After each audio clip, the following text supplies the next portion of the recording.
Hello guys, welcome back to the channel. So in this video we are going to talk about that how our partnerships text uh, on bench.co website.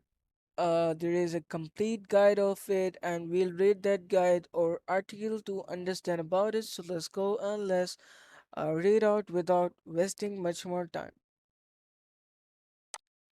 Introducing the partnership after ruling out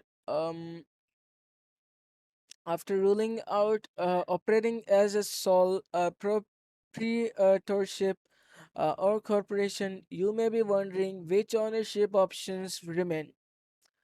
This is where the expression two heads are better than one comes to mind. When other structures just don't fit into your small business's goals, you may want to consider bringing a trusted, friendly family member or professional contact on board to form an ownership team, otherwise known as a partnership.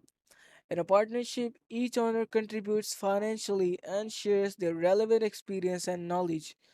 The partnership differs from a sole proprietorship in that it is owned and managed by multiple partners rather than a single owner. Unlike a corporate tax structure, it's not a legally separate business entity owned by shareholders. You and your partners are co owners who share the business's income and losses. The downside to this arrangement is that all partners are personally liable for the business's debts. If one of your partners makes a questionable business decisions, you share the financial consequences. How partnerships are taxed. As is the case with a sole proprietorship, a partnership is considered a pass through entity for tax purposes. In other words, the partnership itself is not taxed, but each partner is responsible for reporting their own profits and losses from the business on their individual tax returns. A clear advantage to the partnership taxation method is that the profits in your partnership are only taxed once. This is opposed to that of a corporation where profits are taxed once as an entity and then again individually for each shareholder. The good news is that because partnerships are passed through entities, the profits qualify for the for the deduction that is grant for pass through business income. So your deduction is 20% of your share of the partnership's profit. Why you need a written agreement? Yes, you may have complete trust in your family members or close friends uh, as partners, and it's tempting to just decide that a handshake agreement is all you need to run the business. But over time, even friends and family can grow apart and endanger the business by not holding up their end of the deal. Without a written partnership agreement, you have no legal ground to stand on should your partner's actions and decisions jeopardize the business. A written partnership agreement drawn up ahead of time stipulates everyone's roles, clarifies an exit plan for the partners, and may also include a non compete clause. Your partnership agreement should also state the partner's share of profits, losses, deductions, and credits.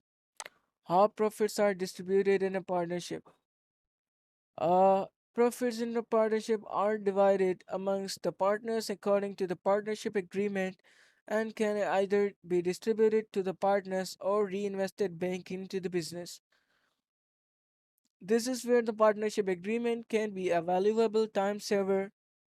Without an agreement that details the allocation of each partner's distributive share, this amount must be calculated using other variables. These may include the partner's service contributions and capital investments. It's important to mention that not all distributions have to be equal in your partnership.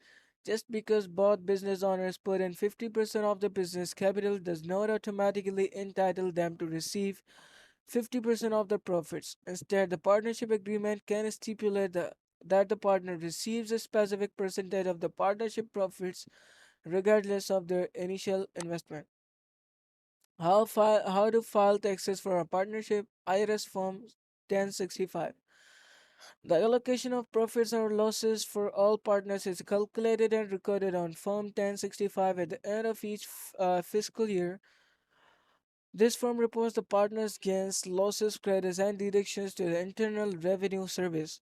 There is no tax reported on Form 1065 since the partnership is a pass through entity and the partners report and pay taxes on their personal income tax returns. Schedule K1, finally, separate Schedule K1 forms are filled out and distributed to each partner. A Schedule K1 details their share of the income, credits, and deduction that each partner reports on their individual income tax return.